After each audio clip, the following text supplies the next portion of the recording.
যখন যুবক ছিলাম তখন রামপ্রসাদ পালের সঙ্গে এসেছি সংগঠন করার জন্য, মন্ত্রী হয়েছি তো এই হলে বক্তব্য রেখেছি।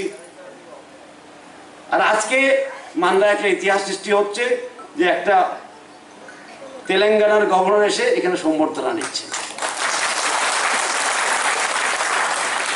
আমি প্রথমেই প্রধানমন্ত্রী এবং আমাদের প্রেসিডেন্ট শ্রীমতী দ্রৌপদী মুর্মুজিকে ধন্যবাদ জানাই। উনি প্রথমবার ত্রিপুরা থেকে ত্রিপুরাকে সম্মান দিয়েছে। ৭৫ বছরের পর এখানে কোনো লোককে রাজ্যপাল বানিয়েছে, সেটা একটা বড় স্টেটের। এবং আমি ধন্যবাদ জানাই আমাদের চিফ মিনিস্টারকেও, কারণ ওনার চিফ মিনিস্টার কালেই এটা সম্ভব হয়েছে।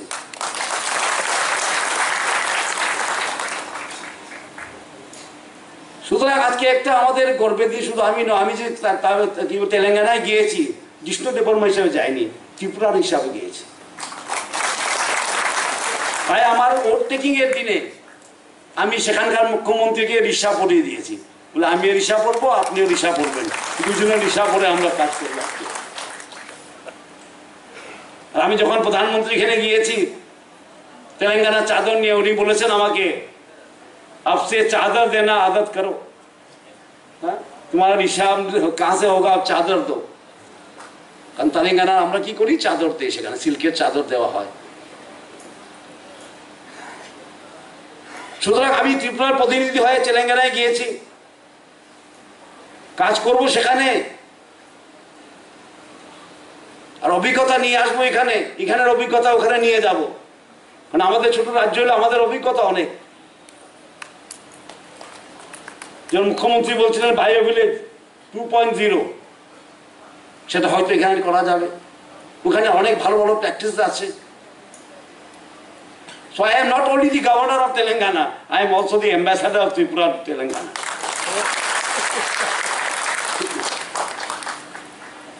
এবং বিশেষ করে আমাদের জনজাতি ভাই বোনদের জন্য আমি বলছি, এই প্রথমবার একটা জনজাতি সম্প্রদায়ের লোককে মোদিজি এবং দ্রৌপদী মুর্মুজি সম্মান দিয়েছে। একটা ন্যাশনাল সম্মান। ত্রিপুরার পরিচয়ের পথ এই মাত্র খুলল। আগে পদ্মশ্রী ছিল না, আজকে কয়টা পদ্মশ্রী, আর সব জনজাতি সম্প্রদায়। গভর্নর ছিল না, আজকে গভর্নর আছে আপনাদের। কারণ আমরা বিশ্বাস করি, আর আমি সবসময় কথা বলি, আত্মনির্ভরতা শুরু হয় আত্মবিশ্বাস, আত্মসম্মান দিয়ে। যেখানে আত্মসম্মান নেই সেখানে আত্মনির্ভরতা হয় না।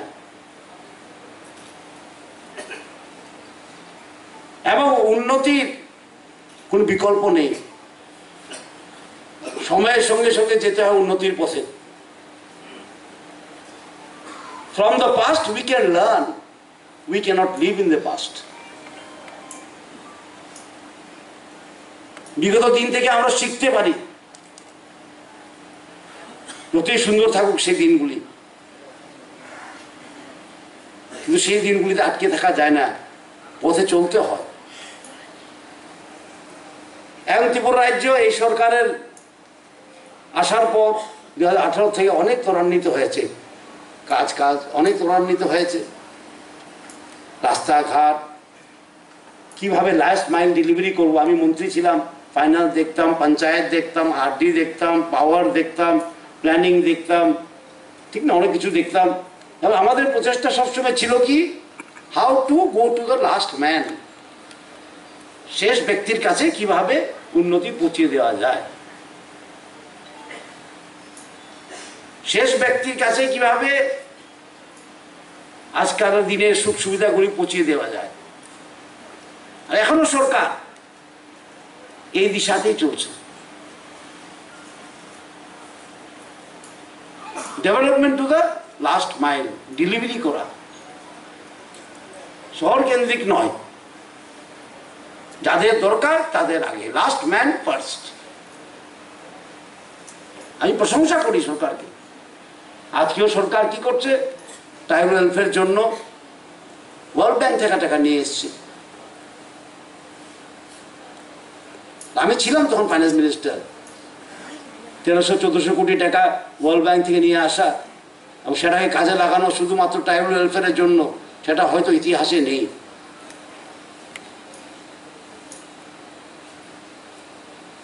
এবং সুতরাং এই সরকারও, আমাদের রাজ্য সরকারও একটা ইতিহাস তৈরি করা হচ্ছে এখানে, উন্নতির ইতিহাস। একটা আন্দোলন হচ্ছে, উন্নতির আন্দোলন। আজকে আমাদের সঙ্গে মথাও এসে গেছে, আমরা সব একভাবে কাজ করছি। আইপিএফটি আমাদের সঙ্গে আছে, আইপিএফটি আমাদের সঙ্গে আছে, মথা আমাদের সঙ্গে আছে, জনজাতি মোর্চা আমাদের নিজের সংগঠন আছে। সুতরাং আজকে সব ডেভেলপমেন্টের পক্ষে আছে। কাজ করতে এখন খুব সুবিধা, কিন্তু কাজ করার জন্য প্রথম শর্ত হলো শান্তি। Without peace they cannot be not any development. শান্তি রাখা, সম্প্রীতি রাখা এবং সরকারের উপর বিশ্বাস রাখা, নেতৃত্বের উপর বিশ্বাস রাখা, এতটুকু থাকলেই কাজ করা যায়।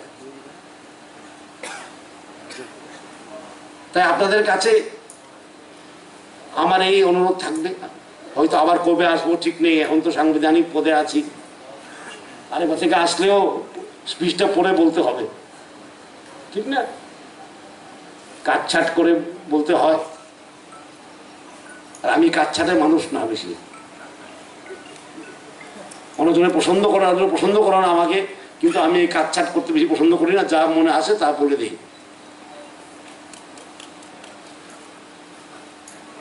এবং আমি ভাবি এখানে জনজাতি, আমাদের তেলেঙ্গানাতে এখন যে স্টেটে আমি আছি সেখানেও 5th শিডিউল এরিয়া আছে। সেখানে বেস্ট প্র্যাকটিস যেগুলো আমি মুখ্যমন্ত্রীর সঙ্গে আলাপ করবো, এসে যে বেস্ট প্র্যাকটিসেস হচ্ছে সেখানে জনজাতিদের নিয়ে, সেটা নিয়ে আলোচনা করবো এখানে। কারণ আদান প্রদান দিয়েই উন্নতি হয়। সুতরাং গভর্নরের যে ভূমিকা, সেটা হলো একটা সেতু, কেন্দ্র ও রাজ্যের মধ্যে সেতু, এবং নিজের হোম স্টেট যেখানে পোস্টিং হয়েছে ওনার, সেটা হলো একটা সেতু। উনি সেতুর কাজটা করেন। He is a bridge between the centre and the state and his home state and his posted state. কাজ অনেক, খুব ভালো লাগলো আজকে। আমি কোনোদিনও ভাবিনি যে গভর্নর হয়ে আমার প্রথম কি সম্বর্ধনা হবে কোথায়, মান্দায়ে। এতগুলি লোক এসছেন, আপনারা কষ্ট, সবাইকে আমার প্রণাম, আমার নমস্কার, আমার ধন্যবাদ। বিশেষ করে আমি মুখ্যমন্ত্রী এবং ওনার মন্ত্রিসভাকে ধন্যবাদ জানাই। এত সুন্দর একটা সম্বর্ধনা সভা করেছেন, সেটাও শহর কেন্দ্রিক নয়। সব কিছুই শহর কেন্দ্রিক হতে হবে কথা নেই। আগে চিন্তা করা যেত না, গভর্নর সম্বর্ধনা মানেই টাউন হল বা রবীন্দ্র ভবন, ঠিক না? গভর্নর কেন আসতে পারবে না মান্দায়? গভর্নর কেন যেতে পারবে না ছামনু? আজকের এই শহর কেন্দ্রিক বা রাজধানী কেন্দ্রিক চিন্তা ভাবনা পাল্টে গেছে। আমরা বলছি না, আমরা মুখে বলবো লাস্ট ম্যান ফার্স্ট, আর যাবো না সেখানে, কোনো বড় ফাংশন করবো না, ওনাদের সঙ্গে কথা বলবো না, তো লাস্ট ম্যান ফার্স্ট কিভাবে হবে? তা আমি মুখ্যমন্ত্রীকে ধন্যবাদ জানাই, ওনার প্রশাসন মন্ত্রিসভাকে ধন্যবাদ জানাই, এই যে উদ্যোগ নিয়েছে আজকে মান্দায়ে করা। আমিও কিন্তু বিস্মিত ছিলাম যখন উনি আমাদের সঙ্গে কথা বলেছিলেন হোয়াটসঅ্যাপে, আরে মান্দায়ে, পরে ভাবলাম এটা তো ভালো, it is a very good effort বিকেন্দ্রীকরণের। এমন একটা তেলেঙ্গানা রাজ্যের, একটা বড় রাজ্যের গভর্নর এসে মান্দায়ে বক্তৃতা রাখা, সম্বর্ধনা নেওয়া, সেটা আমাদের জনজাতির জন্য গর্বের বিষয়। এটা দিয়ে বোঝা যায় যে সরকার গ্রামমুখী, এটা দিয়ে বোঝা যায় সরকার গ্রামমুখী।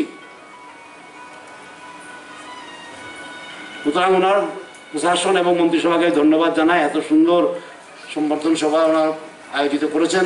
আপনারা এসছেন কষ্ট করে, আগরতলা থেকে অনেকজন দেখি, আপনাদেরকেও ধন্যবাদ জানাই। আবার দেখা হবে, সেখানে আমি আসবই, কারণ এখানে আমার জন্মভূমি, এখানে আমার কর্মভূমি, সব ভূমি এখানে আমার, ঠিক না? এবং আপনাদের সবাইকে নমস্কার দিয়ে আপনাদের বিদায় নিচ্ছি। জয় হিন্দ।